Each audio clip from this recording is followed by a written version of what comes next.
Ma'am, Uttarakhand implemented a uniform civil code law under your speakership. What was the need for bringing this? See, I first would like to thank Prime Minister Modi for being an inspiration to not all of us but also to our young Chief Minister Pushkar Singh Dhami. And that inspiration came to us, and the young CM Pushkar Singh Dhami ji decided that uniform civil code is the need of the time. You've asked me why is it need of the time? I believe that in India, where there are many religions, there are many castes, and of course there are classes also. Yeah. If you look at the religions, caste as well as class, the weakest link is always the woman. Whether it is property rights, she bears the brunt. If it is a divorce, she bears the brunt. If it's a live-in relationship, she bears the brunt. So I feel UCC coming at this juncture is a way of empowering our women. Women for the longest time were just considered to be vote banks. Our voices were not heard. So when the Prime Minister and our Chief Minister say that we are going to give you property rights, it is something I should have gotten 70 years ago, but it has taken 70 years for the political system to come to this. Similarly, there are divorce rights. In this country, there are some religions even today where when the girl starts menstruating or she starts her periods, they consider her to be of marriageable age. Do you think it is right in the 21st century? I don't think so. We do not live in dark ages. So if provisions like this are made in the UCC, we are not only empowering our women, we are also empowering our society. Oh, ma'am, was there any data or statistics that necessitated this bringing this law? Absolutely. See, statistics and data is one thing which I'm sure the governments have had. But I also live in the society, and so do you. We have seen the suffering of women. When the Prime Minister said that talaq will be abolished, I think it was the women who were the happiest. So if the Prime Minister has decided, or if the Chief Minister has decided that UCC is the need of the time, it is based on statistics, it is based on the ethos, it is based on what is required in the society today. So opposition and minorities have been alleging that it's a Hindu code and which has been imposed on everyone. How do you see this criticism? I don't think so. I think there are times when we should stop looking at everything politically. Yes, UCC is excellent. Yes, it will empower the woman. Yes, it will empower the society. I'm not saying it is the last word on UCC. It is something a young state like Uttarakhand has come out with. We are Devabhumi. We have become leaders in UCC. So this is not the end of it. If we feel there are changes, of course amendments can be made. And at the same time, I would also like to thank our President, because she has ratified it and now it is a law in Uttarakhand. So under the UCC, the live-in partners will have to undergo the mandatory registration, and there is potential criminalization of this relationship.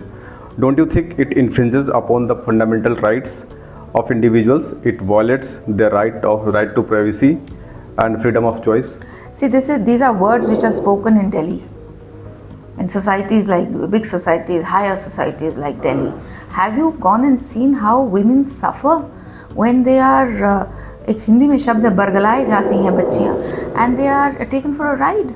She doesn't know what she's getting into, and who faces the brunt? It is the girl. So if you are old enough to decide that you want to live with somebody in a live-in relationship, we have no issues. You need to own it up, and you need to take a decision of telling the society. Why do you need to hide it? What is the reason to hide it? So I don't see why such a hoo-ha is being made in the bigger states of this country. go to the villages and see how difficult it is for young women, how they are taken for a ride, how they are taken, and then they live with these people, these young boys, and then they just run away, change their religion, get into a live-in relationship, and then just leave them high and dry. So I do not think there is any infringement on privacy. If you are young enough, if you are old enough to say, I want to live in a live-in relationship, this is 21st century. Please tell your parents. Please tell everybody that I want to live in a live-in relationship. What is wrong with it? The law is not only binding for the people living in Uttarakhand, but also to those who are living outside the state. So how would this mechanism work? See, this is for women, for citizens of Uttarakhand. Whoever marries a Uttarakhand girl or a boy, it is a decision that they will have to take, and then they will have to inform. So I'm sure this is soon going to come in the entire country. So let's see what happens. But yes, we need to protect our citizens. So it is done to protect our citizens of Uttarakhand. In some cases, we have seen students enter into live-in relationship just to share their rent. So how do you see it? What will happen in such cases? See, if this is, I don't understand if you're sharing, you don't need to say then. If it is not a live-in relationship, if it is just because you want to you want to share a room because you are sharing an apartment, then that is something you need to tell. And I'm sure people understand. It is, it's a free society. It's a 21st century India. And if you tell people that we are not in a live-in relationship, I don't think people even raise an eyebrow these days. Ma'am, will UCC implementation have any bearing in the Lok Sabha election? I'm very happy that UCC came under the leadership of the young Chief Minister, and I'm also thankful to the people of Uttarakhand that they supported us in this. It is, of course, empowering women, empowering the society. So if it benefits if people think that this is a right direction in developing India, in 2047 we want to see a developed India. I think it's a strong pillar for that. So if it works in the elections, great. Oh. Elections are around the corner. So, and Uttarakhand has 4 seats in the Lok Sabha. 5 seats. 5. Oh, sorry, yes. 5. Himachal has 4 seats. Yes. So what would be your party's agenda? See, I am so happy that I joined politics in 2017, and since then a major platform has been development.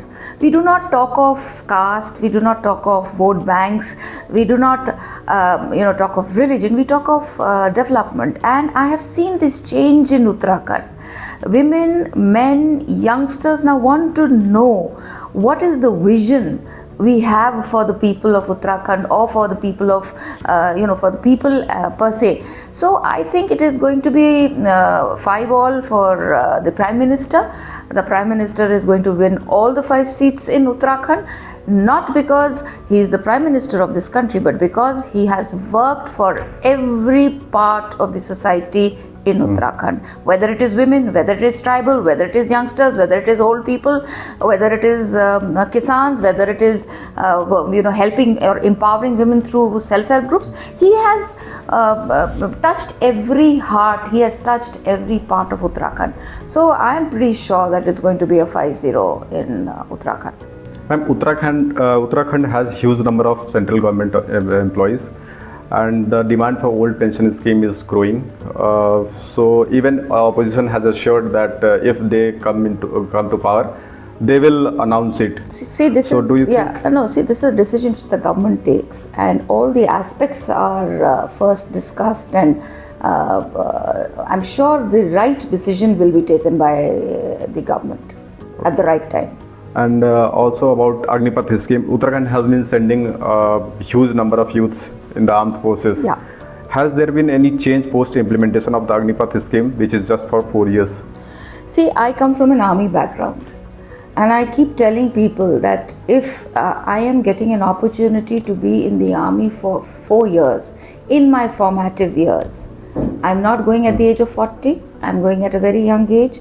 In those formative years, if I am able to get a certain lifestyle which will help me build my future, whether it is discipline, whether it is being connected to the country, whether it is working for the country, whether it is seeing different parts of the country. So army gives you a well-rounded personality. It develops you. It helps you become a much better citizen. So if in those 4 years I am able to get that and also get some salary, I am appreciative of the Agniveer scheme, and I would of course there are people who say that it is only for 4 years, but if you do well, you will be taken in, absorbed in the forces, but I still feel those 4 years we need to understand are to build character of citizens of future India. Ma'am, how do you view Rajnath Singh recently said that he is open to reviewing the Agnipath scheme? How will it impact aspirants from your state? Is it an admission that all is not well with the scheme? See, I really appreciate Adraniya Rajnath Singh ji that he has decided that if there are things that need to be changed, we can change. Society is flowing, it's like a river, it's like water, things keep changing, every minute there is a change, so nothing is permanent. So if he is saying that yes, we will look into it, we will again sit on it and decide if changes are needed, we will do it. I think it is excellent if he has said something like this. Thank you, ma'am, talking to Asianet News. Thank you so much. Thank you so much.